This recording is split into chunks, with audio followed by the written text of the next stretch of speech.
বিএনপির প্রতিষ্ঠাতা শহীদ রাষ্ট্রপতি জিয়াউর রহমানের কবর জিয়ারত ও শ্রদ্ধা নিবেদন করেছেন বিএনপির ভারপ্রাপ্ত চেয়ারম্যান তারেক রহমান।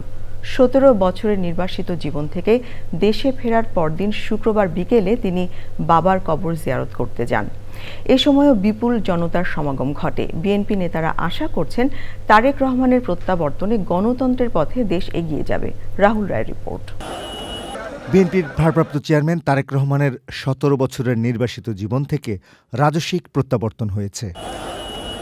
বিমানবন্দর থেকে জুলাই এক্সপ্রেসওয়ে এবং এভারকেয়ার হাসপাতাল হয়ে গুলশানের বাসভবনে পৌঁছানো পর্যন্ত ছিল জনতার ঢল আর ভালোবাসার প্রকাশ। পরদিনও একই চিত্র। শুক্রবার বিকেল ৩টার আগে গুলশানের বাসভবন থেকে যখন রওনা হন, তখনও তাকে বহনকারী বাসের সামনে নেতাকর্মী ও সমর্থকদের অবস্থান।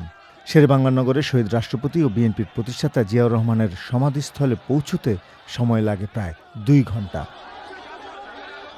বিকেল ৫টার দিকে বিএনপি মহাসচিব মির্জা ফখরুল ইসলাম আলমগীর এবং স্থায়ী কমিটির সদস্যদের নিয়ে জিয়াউর রহমানের কবর জিয়ারত ও শ্রদ্ধা নিবেদন করেন তারেক রহমান। সবাইকে নিয়ে মোনাজাতের পর বাবার কবরের সামনে আরও কিছুক্ষণ নীরবে দাঁড়িয়ে থাকেন তিনি।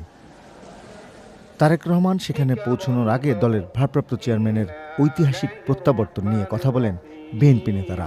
বাংলাদেশের রাজনৈতিক ইতিহাসে এই ধরনের রাজকীয় প্রত্যাবর্তন এবং জনগণের স্বতঃস্ফূর্ত সম্বর্ধনা খুব কম নেতার পক্ষেই পাওয়া সম্ভব হয়েছে।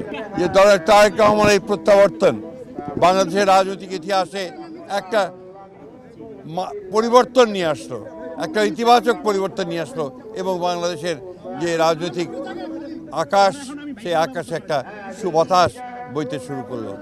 আমরা সবাই বাংলাদেশে, শুধু তার দল নয়, গোটা বাংলাদেশের গণতন্ত্রপ্রেমী মানুষ আমরা আজকে অপেক্ষা করে আছি এই নেতার নেতৃত্বে একটা সত্যিকার অর্থেই একটা সুখী সমৃদ্ধ গণতান্ত্রিক বাংলাদেশ নির্মাণের জন্য।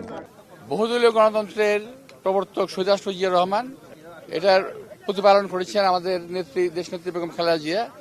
আবার এটাকে আরও পরিস্ফুটন করবেন আমাদের নেতা তারেক রহমান সাহেব।